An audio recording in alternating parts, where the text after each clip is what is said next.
ಲೋಕಸಭಾ ಚುನಾವಣೆಗೆ ದಿನಗಣನೆ ಆರಂಭವಾಗುತ್ತಿದ್ದಂತೆಯೇ ಜೆಡಿಎಸ್ ಮತ್ತು ಕಾಂಗ್ರೆಸ್ ಮುಖಂಡರು ಒಂದೇ ಸಮನೆ ಪಕ್ಷೇತರ ಅಭ್ಯರ್ಥಿ ಸುಮಲತಾ ಅಂಬರೀಶ್ ವಿರುದ್ಧ ಹರಿಹಾಯುತ್ತಿದ್ದಾರೆ.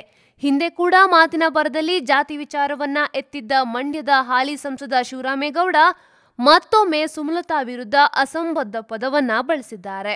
ತಮಿಳುನಾಡಿನ ಮಾಜಿ ಮುಖ್ಯಮಂತ್ರಿ ದಿವಂಗತ ಜಯಲಲಿತಾ ನಂತರ ಸುಮಲತಾ ಬಹುದೊಡ್ಡ ಮಾಯಾಂಗನೆ ಎಂದಿರುವ ಶಿವರಾಮೇಗೌಡರು ಚುನಾವಣೆ ಗೆಲ್ಲಲು ಸುಳ್ಳು ಹೇಳಿಕೊಂಡು ನೀಚ ಬುದ್ಧಿಯನ್ನ ಅವರು ತೋರಿಸುತ್ತಿದ್ದಾರೆ ಎಂದು ಗೌಡ್ರು ಹೇಳಿದ್ದಾರೆ. ಚಲನಚಿತ್ರ ಮಂಡಳಿಯವರು ಏಪ್ರಿಲ್ 18ರ ನಂತರ ಸುಮಲತಾ ಹಿಂದೆ ಇರ್ತಾರಾ?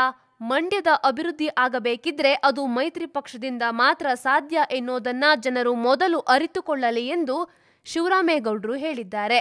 ಅಂಬರೀಶ್ ಏನೋ ಗೌಡ ಒಪ್ಪಿಕೊಳ್ಳೋಣ, ಆದ್ರೆ ಸುಮಲತಾ ನಾಯ್ಡು ಕುಟುಂಬದವರು, ಅವರು ಹೇಗೆ ಗೌಡ್ತಿಯಾಗಲು ಸಾಧ್ಯ? ಗೌಡ್ರ ಕುಟುಂಬದ ಹುಡುಗ ನಾಯ್ಡು ಜನಾಂಗದ ಹೆಣ್ಣನ್ನ ಮದುವೆಯಾದ ಮಾತ್ರಕ್ಕೆ ಆಕೆ ಗೌಡ್ತಿಯಾಗಲು ಸಾಧ್ಯವೇ ಎನ್ನುವ ಹೇಳಿಕೆಯನ್ನ ಶಿವರಾಮೇಗೌಡರು ನೀಡಿದ್ದರು. ಸುಮಲತಾ ಅವರು ಹುಚ್ಚೇಗೌಡರ ಸೊಸೆ ಎನ್ನೋದರಲ್ಲಿ ಅರ್ಥವಿಲ್ಲ. ಅವರು ನಾಯ್ಡು ಆಗಿದ್ದಾರೆಯೇ ಹೊರತು ಮಂಡ್ಯ ಗೌಡ್ತಿಯಲ್ಲ. ಈ ನಾಯ್ಡುಗಳು ಬೆಂಗಳೂರು ಸುತ್ತಮುತ್ತ ಆವರಿಸಿದ್ದಾರೆ. ಮಂಡ್ಯವನ್ನ ನಾಯ್ಡುಮಯ ಮಾಡಲು ಹೊರಟಿದ್ದಾರೆ ಎನ್ನುವ ವಿವಾದಕಾರಿ ಹೇಳಿಕೆಯನ್ನ ಶಿವರಾಮೇಗೌಡರು ನೀಡಿದ್ರು.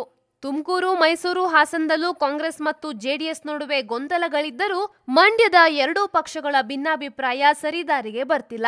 ಬಹುತೇಕ ಇದರ ಬಿಸಿಯನ್ನ ದೇವೇಗೌಡ ಮತ್ತು ಅವರ ಕುಟುಂಬ ಎದುರಿಸದೆ ಬೇರೆ ದಾರಿ ಇಲ್ಲ ಎನ್ನುವ ಮಟ್ಟಿಗೆ ಎರಡು ಪಕ್ಷಗಳ ನಡುವಿನ ವೈಮನಸ್ಸು ಕೊತ ಕೊತ ಕುದಿತಾ ಇದೆ.